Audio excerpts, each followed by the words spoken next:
Welcome to the Far and Beyond podcast, hosted by the Contracts and Fiscal Law Department of the Judge Advocate General's Legal Center and School. I am your host, Major Ellie Sewell. And I'm Major Jason Floyd.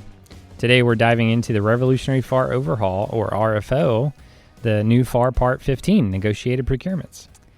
Jason, you've spent years practicing under the old FAR Part 15. I won't tell you how many years, but years. But this new iteration brings revolutionary changes aimed at streamlining source selection. Do you think it's possible? You make me feel old. Actually, I've always appreciated the FAR Part 15 framework for its complex, high-dollar acquisitions, although it could be a little rigid, right? I'm interested to see how the RFO makes it more malleable, if you will. So, one of the first big shifts is semantic. We're ditching the word discussions. That word is dead to you now. Don't say it. It's officially negotiations. Oh, okay. I thought, okay. So yeah, semantic. Why the change then? I think it's supposed to be a philosophical shift. Historically, discussions often meant just giving offers a chance to correct weaknesses and deficiencies. It was a problem-fixing mechanism. Negotiations reflects a move toward robust bargaining on material elements like intellectual property, licensing, pricing, after the competitive range is set. Are you saying that instead of just like saying fix this to a contractor, the contracting officer now can like bargain? Exactly. You still must negotiate with everyone in the competitive range once, but the KO can engage in multiple sessions with a specific offer without being obligated to do the same for everyone else. The KO can discuss other aspects to material enhance the proposal, not just weaknesses and deficiencies. That's fantastic. It gives them a lot more power to really try and get the best deal.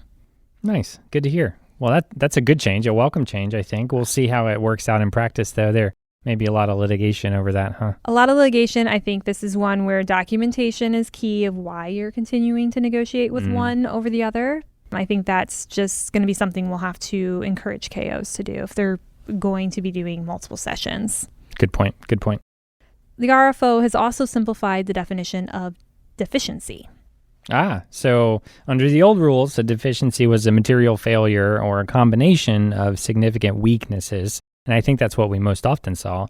That those significant weaknesses had to create some sort of unacceptable risk in the eyes of the KO, right? What is it now?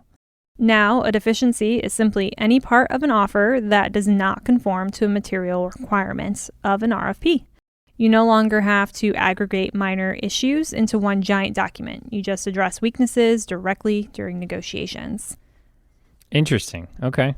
What about the whole discussions versus communications dance we used to do? Communications are gone.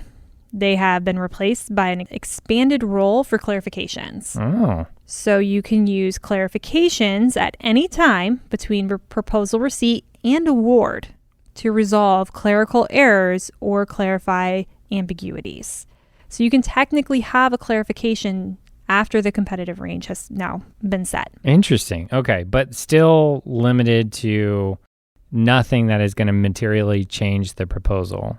Exactly. They are for understanding and solving minor issues, not for re-engineering the entire offer. Gotcha. Okay. What else?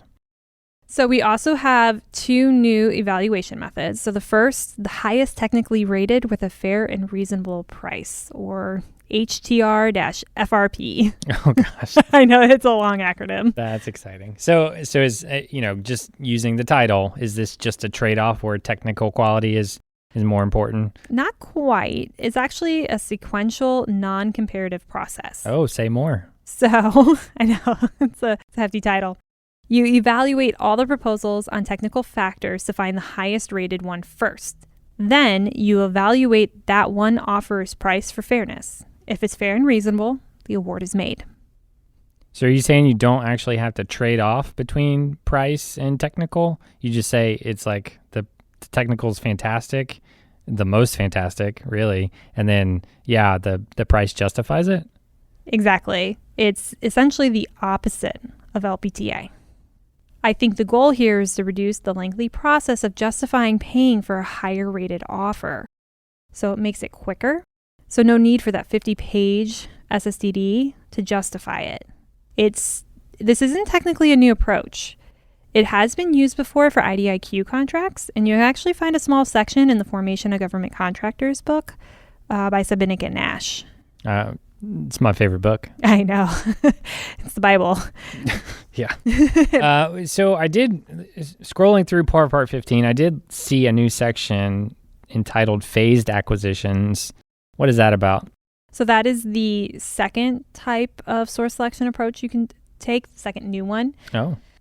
So it's governed by FAR 15.103-4. It's specifically for complex or high-risk acquisitions. Instead of one giant proposal process, you break the acquisition into distinct parts with separate awards.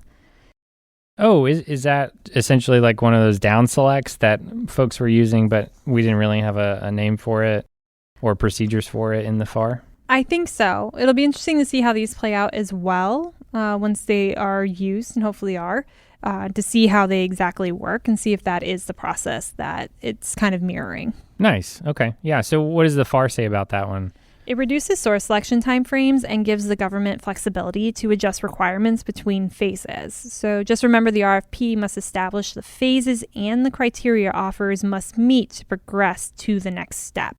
I think we're seeing some of that flexibility from non-FAR-based contracts creep into the FAR overhaul with some of these new approaches. Gotcha. Okay. Are we still evaluating past performance? Still required, but the RFO removed the over-sat language. So now past performance is required unless the KO documents why it isn't appropriate for that specific acquisition. Interesting. Okay. Yeah, I don't know why they took that out, but it was left out in the RFO, so I just wanted to note it. Yeah, good to know, right? Because I don't necessarily recall like it being a big deal undersat, but maybe we want to weed out some folks. Mm-hmm. What about the competitive range? Any changes there? Yes. It is now defined as offers best suited for further negotiation. Wow. This gives the KO more discretion than the old most highly rated standard. So you could have, there could be some different offers in there that might not have had gotten to that most highly rated. Yeah, it sounds like there's just more discretion, which is one of the principles of the RFO. So, Okay.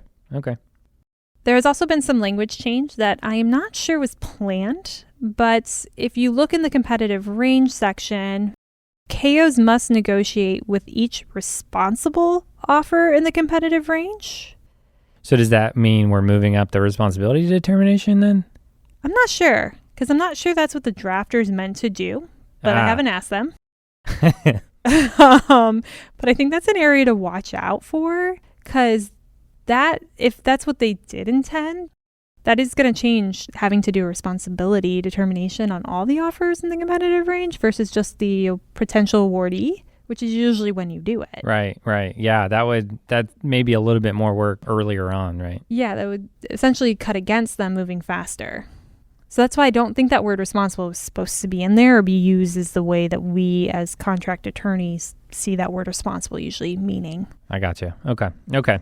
Well, what else? What else is there? Part 15 was also subject to the same restructuring to follow the contract process: pre-solicitation and solicitation, evaluation and award, post-award, and then contract pricing and unsolicited proposals. Because we went from 6 subparts to 5, there has been a renumbering for almost everything. Not much was actually deleted in this part as well. It was more just rearranged, reworded, and then streamlined. So I think they're good changes, actually. Yeah.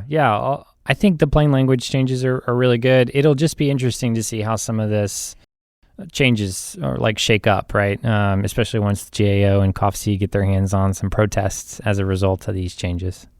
Yeah, the changes are a lot easier to follow. Find what you need in the new FAR part, but it's going to be a bit of a learning curve, I think, for everyone, just because the numbers have changed. It's a good time to be a contract attorney. Job security.